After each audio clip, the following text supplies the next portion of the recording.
Have fathers embraced the nurturer role? It all depends. All haven't, and overall, women are still the bottom line in caregiving. But then there are some dads who stay home, and there are, of course, gay dads who have to be nurturers, at least one or the other. Overall, dads tend to be statistically involved with boys more, and the bottom line is that 80% of the time the woman takes on most of the nurturing role. But it all has to do with the man's attitude, and so there's still lots and lots of variation out there.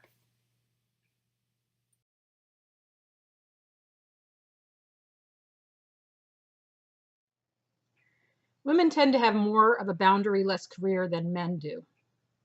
Men tend to, at least historically, and of course the current research, current societal things that are happening haven't been caught up with in the research.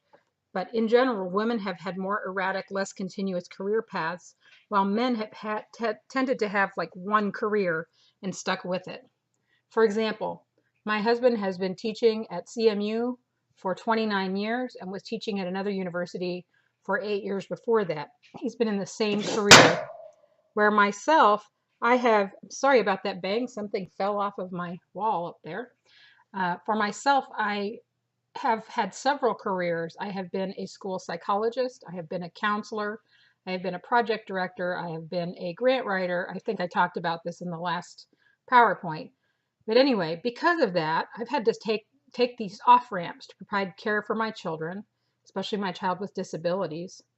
And what happens then is I don't get as much money put into my retirement accounts. And so if my husband dies before I do, I don't have the same amount of retirement income that he will have if he retires. Um, I have to say that I have always seen my work role as secondary to him, or felt like it had to be because he earned more. So why would he change jobs to follow me when he's already earning almost twice as much as I am? So it's been a difficult thing in our marriage, but now that I have a full-time teaching job, I'm feeling much better about it.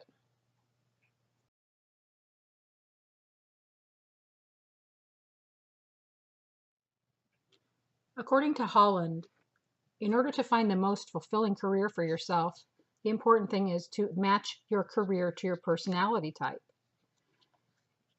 There's a table about this on page 356 of your book. It's table 11.6, and it describes each of the 6 types. So if you were unable to figure out your 3-letter code by looking at those types, please look at this link on this slide and take the career inventory. It asks you about things you like to do, things you can do, things you want to do, and then it will give you a 3-letter code. This is really reliable. I've taken this Holland Career Inventory in many different forms, and I always come out with the same 3 letters. And the letters match what I do. So it makes me feel as if I am in the right profession because it's where my interests lie. So after you take the career inventory, it will give you a 3-letter code, and it will show you all the kinds of jobs that fall under that 3-letter code. Our counseling office, career services office at Delta, will give you this Holland inventory as well when they're trying to advise people about possible majors in college.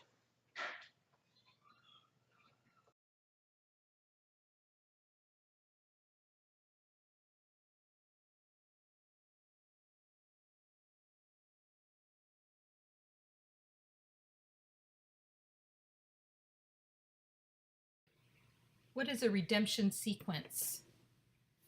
This is looking at things that have happened in the past in your life that were just devastating to you, but how you made positive changes out of them.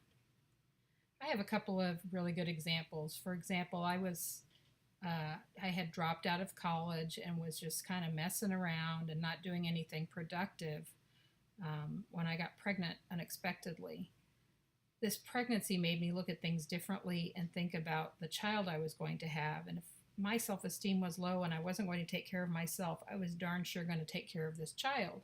So immediately when I found out I was pregnant, I went back to my parents' house, moved back in, and asked them if they'd help me get through college. And was the example of how something that could have been devastating really made a difference in my life and changed me for the better. My son Jacob, you see a picture of him here, has Charge syndrome, and when he was born, there was a lot of devastation because he has severe disabilities. He's both deaf and blind, has terrible balance, can't chew, is incontinent, and just has a lot of difficulties. But you can see from the picture that he leads a pretty happy life in spite of that.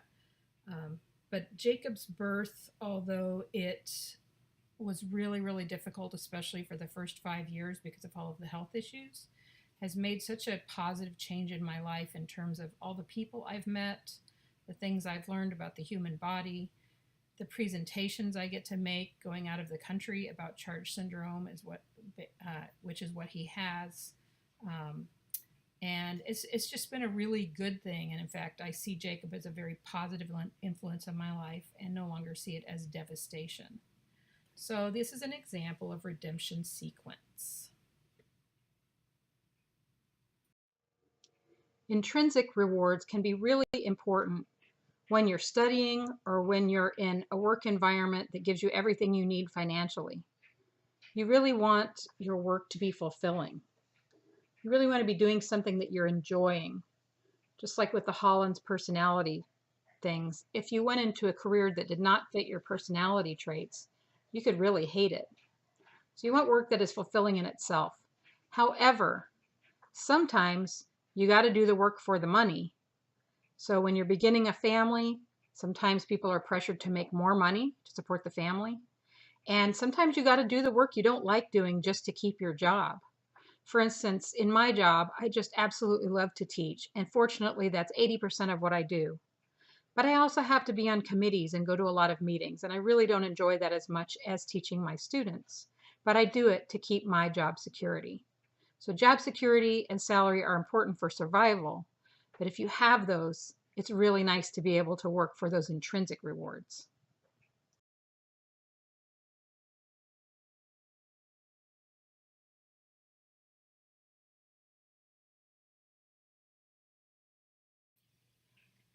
What's the difference between Piaget's formal operational thought, which occurs in adolescence, and post-formal thought, which can occur for some older people? Formal operational thought is a stage at which adolescents begin to be able to look at things scientifically and weigh out the facts and figures and decide what is correct and not correct about issues. When people reach post-formal thought, however, they're able to look at the world as not black and white. They see that real world problems don't always have a single answer. They're also able to see that different perspectives. My husband's crumpling paper. I don't know why he's doing that when he knows I'm recording. I'm sorry.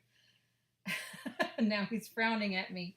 They're also able to see that different perspectives around things have validity. This is also something we see in people who get college educations. They're able to embrace different perspectives and see that there's not always a black and white answer. They're also able to kind of embrace ambiguity or see that things don't always have an answer at all, and the truth isn't always black and white. It's relative to the situation. And so in order to make a decision about something, you need to get all the information.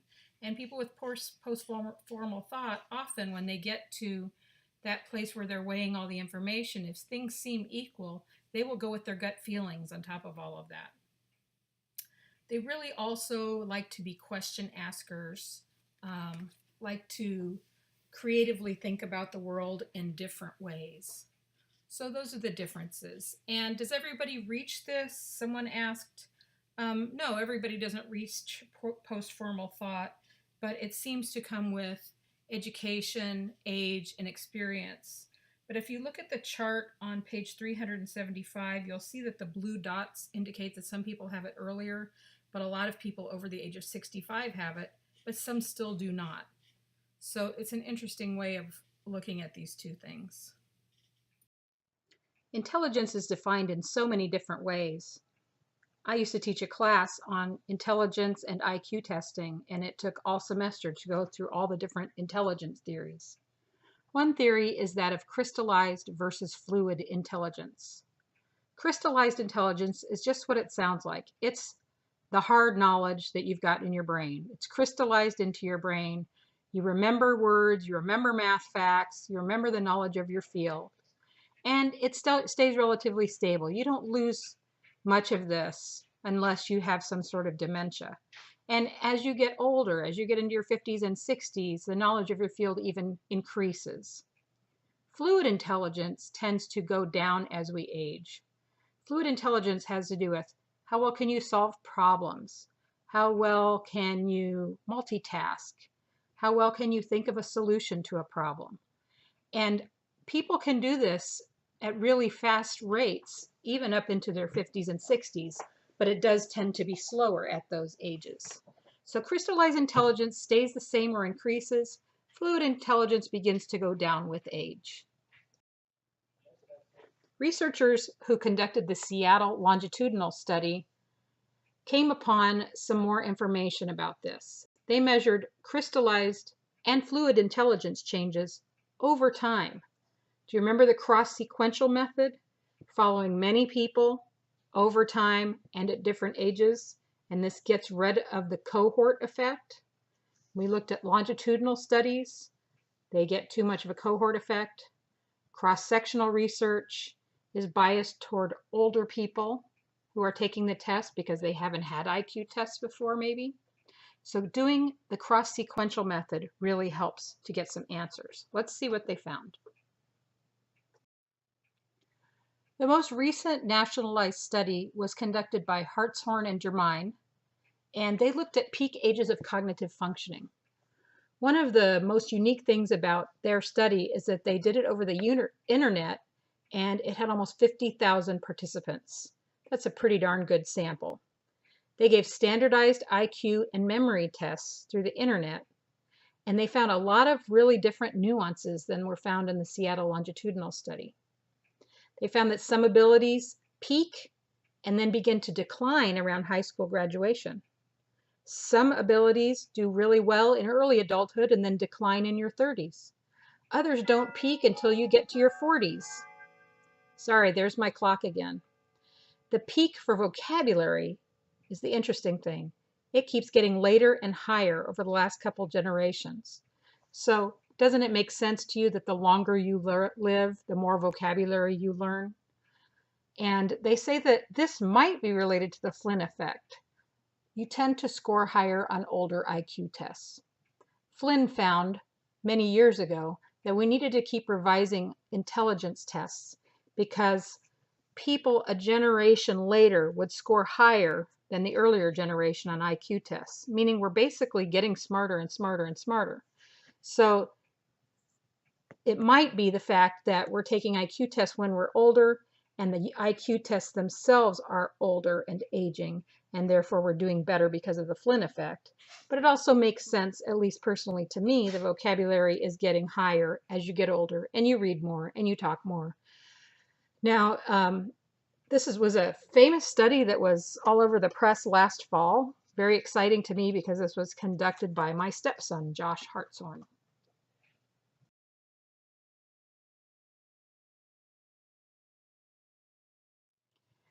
What's the best way to keep cognitively sharp as you age? One thing is to continue to do challenging hobbies or passions. Do things that use your brain. Interpersonal challenges. Do things that have you working with people and challenge you with having to be social. Watch your physical health. They say that the do or die decade is the 60s, especially for men. If you're in your 60s, you either got to get with the program for your physical health and heart disease and start exercising, or you're probably going to die early. And then just understand that complex cognitive processing may be more difficult with age.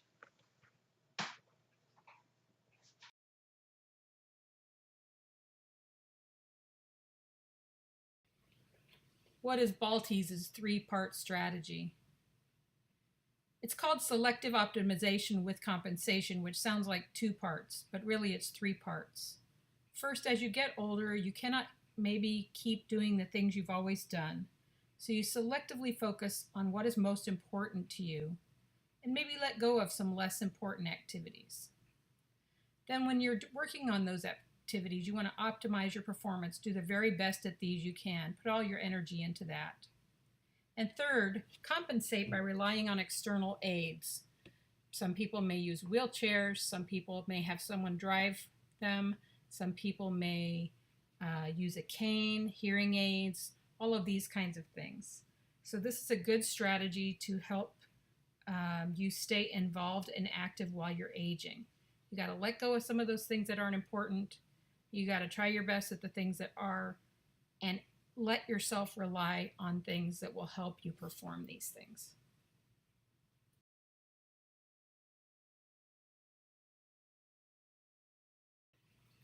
You guys generate some difficult questions sometimes, but I'm going to give these a go. So, why is our physical state related to our mental health? Well, if you think about it, our brains and our bodies are connected. All of the hormones, your blood pressure, your heart and lungs, everything is connected to the neurons in your brain. So the blood flow goes through up there, everything is connected. So it makes sense that they would be affecting each other. For example, when you go running, if you've ever run or had a really long burst of exercise with high cardiovascular content, you sometimes can feel this lovely runner's high at the end where you feel really good afterwards for a while.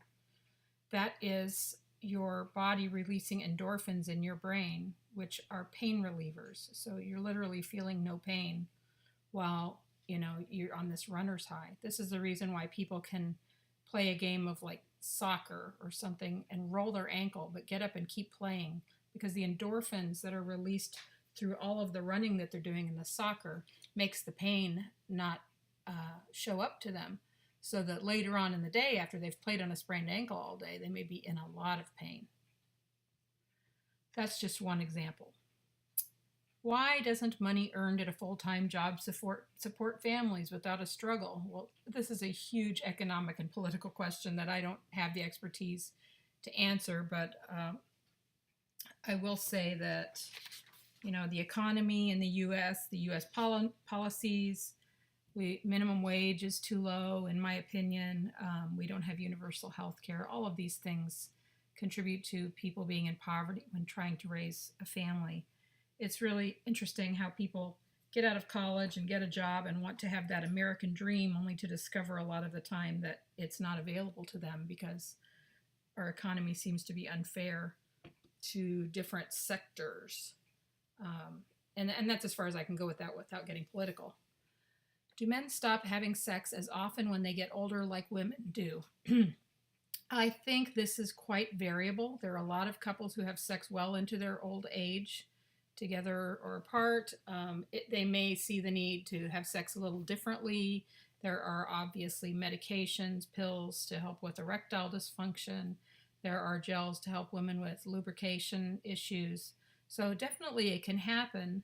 I think the drive to have sex as you get older goes down, partly because evolutionarily you're not able to have babies anymore, and that is the true drive that happens that teenagers and young adults feel so much of the time, is we have an evolutionary drive within us to make us want to have sex to procreate for the species. That's not to say that it doesn't happen in old age as well. I just don't think it happens as often. That's just my own opinion. A lot of variability. Some people stop, some people keep going. And then this final question, do you believe the need for extrinsic rewards is greater earlier in life?